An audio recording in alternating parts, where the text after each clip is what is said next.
James and கோவின் year end big sale March 27 முதல் எங்கும் கிடைக்காத குறைந்த விலை 70% வரை தள்ளுபடி. இனிமே கண்ணை மூடிட்டு கடலை எண்ணெய் வாங்கலாம். ஏன்னா மந்த்ரா கடலை எண்ணெய் இதயத்தின் தயாரிப்பு. வறுக்க பொரிக்க ஏன் எல்லா சமையலுக்கும் மந்த்ரா தான். மந்த்ரா கடலை எண்ணெய் அபார ருசி, ஆரோக்கியமான உடல் நலம். ஆம் ஆத்மி கட்சியின் அருண் ஜேட்லி என இவரை சொல்லலாம். அந்த அளவுக்கு மீடியாவில் திறமையாக, அதே சமயம் கவனமாக பேசக்கூடியவர்.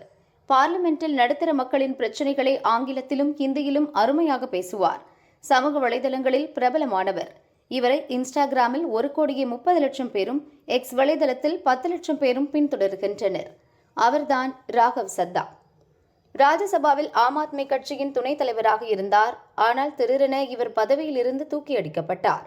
எதற்காக இவரை பதவியிலிருந்து அரவிந்த் கெஜ்ரிவால் நீக்கினார் என்பதற்கு அதிகாரப்பூர்வமான எந்த அறிவிப்பும் வரவில்லை. இவர் பாஜக பக்கம் சென்று விடுவாரோ என கெஜ்ரிவால் சந்தேகப்பட்டார் என்கின்றனர் விஷயம் அறிந்தவர்கள். ராஜ்யசபாவில் மோடி மற்றும் அமித்ஷா மீது எந்த விமர்சனமும் ராகவ் செய்ததில்லை. பாஜக குறித்தும் அதிகம் விமர்சிக்கவில்லை. பஞ்சாபில் ஆம் ஆத்மி கட்சி ஆட்சியில் உள்ளது. அடுத்த ஆண்டு அங்கு சட்டசபை தேர்தல் நடைபெற உள்ளது. ஒருவேளை ராகவ் பாஜக பக்கம் போகிறாரா என கெஜ்ரிவாலுக்கு சந்தேகம் ஏற்பட்டுள்ளது. பாஜகவின் முதல்வர் வேட்பாளர் ராகவ் சத்தா என பாஜக அறிவிக்கலாம் என்றும் கட்சியில் பேச்சு உலவுகிறது. இதனால் தான் ஆம் ஆத்மி கட்சியின் முக்கிய பொறுப்பிலிருந்து ராகவ் விலக்கப்பட்டுள்ளார் என்கின்றனர் கட்சியினர். இன்னொரு விஷயமும் கட்சி தொண்டர்களிடையே பேசப்படுகிறது. பஞ்சாப் விவகாரத்தை கவனித்த ராகவ் நிறைய பணம் சுருட்டிவிட்டார்.